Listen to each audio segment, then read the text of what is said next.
اللہ کے نبی جناب محمد الرسول اللہ صلی اللہ علیہ وآلہ وسلم نے فرمایا القیس من دان نفسہ وعمل لما بعد الموت والعاجز من اتبع نفسہ ہواها وتمنى علی اللہ او کما قال علیہ الصلوۃ والسلام۔ نبی علیہ الصلوۃ والسلام کا فرمان مقدس میں نے آپ کے سامنے پڑھا، جس کے اندر اللہ کے نبی نے فرمایا عقل مند انسان وہ ہے جو موت سے پہلے موت کی تیاری کر لے، اور بے وقوف انسان وہ ہے جو اپنی نفسانی خواہشات کی پیروی کرتا رہے اور اللہ تبارک و تعالی پر تمنا رکھے کہ اللہ معاف کر دے گا۔ اللہ غفور الرحیم ہے، وہ بے شک معاف کرنے والا ہے، لیکن کچھ ایسے وسائل ہونے چاہیے، کچھ ایسے اعمال ہمارے پاس ہونے چاہیے جو آخرت میں جا کر اللہ تبارک و تعالی کے آگے پیش کر سکیں۔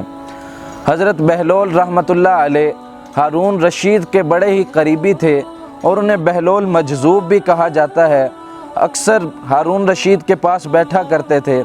ایک دفعہ ہارون رشید نے انہیں ایک چھڑی دی اور چھڑی دے کر کہا کہ دنیا کے اندر جو تمہیں سب سے زیادہ بے وقوف انسان نظر آئے یہ چھڑی اس کے حوالے کر دینا۔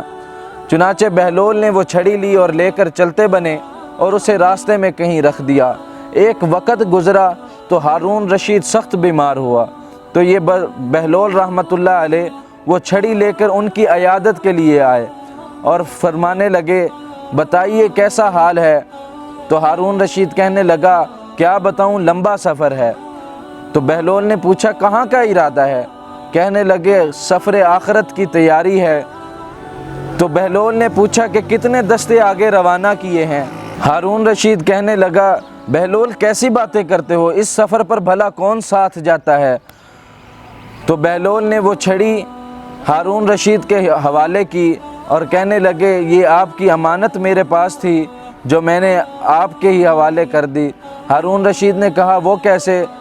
کہنے لگے کہ میں نے دیکھا کہ آپ جب چھوٹے سفر پر روانہ ہوتے تھے تو بڑے بڑے دستے آگے بھیجتے تھے، حفاظتی دستے آپ کے آگے جایا کرتے تھے جو پہلے انتظام کیا کرتے تھے، اور یہ آخرت کا سفر اتنا لمبا ہے اس کے لیے آپ نے کوئی دستہ ہی روانہ نہیں کیا، کوئی تیاری ہی نہیں کی۔ میں نے آپ سے زیادہ بے وقوف آدمی کوئی نہیں پایا۔ تو میرے دوستو، اللہ کے نبی کے فرمان کے مطابق عقل مند وہی ہے جو موت سے پہلے موت کی تیاری کر لے، اپنے لیے ایسے اعمال کا ذخیرہ کر لے جو آخرت میں اس کے کام آنے والے ہیں، جو اس کو جنت میں لے کے جانے والے ہیں۔ اور اللہ کے نبی نے فرمایا بے وقوف انسان وہ ہے کہ جو اللہ پر اپنی امیدیں باندھے اور خود اپنی نفسانی خواہشات کی پیروی کرتا رہے۔ آج ہمارا بھی معاملہ کچھ اسی طرح کا ہے کہ ہم اپنے نفس کو آگے رکھتے ہیں، اپنی خواہشات کو آگے رکھتے ہیں، شریعت اور اس کے حکام کو بعد میں دیکھتے ہیں کہ شریعت کیا ہے اور اس کا حکم کیا ہے۔ اللہ تبارک و تعالی ہمیں موت سے پہلے موت کی تیاری کرنے کی توفیق عطا فرمائے۔ وما علی الا البلاغ۔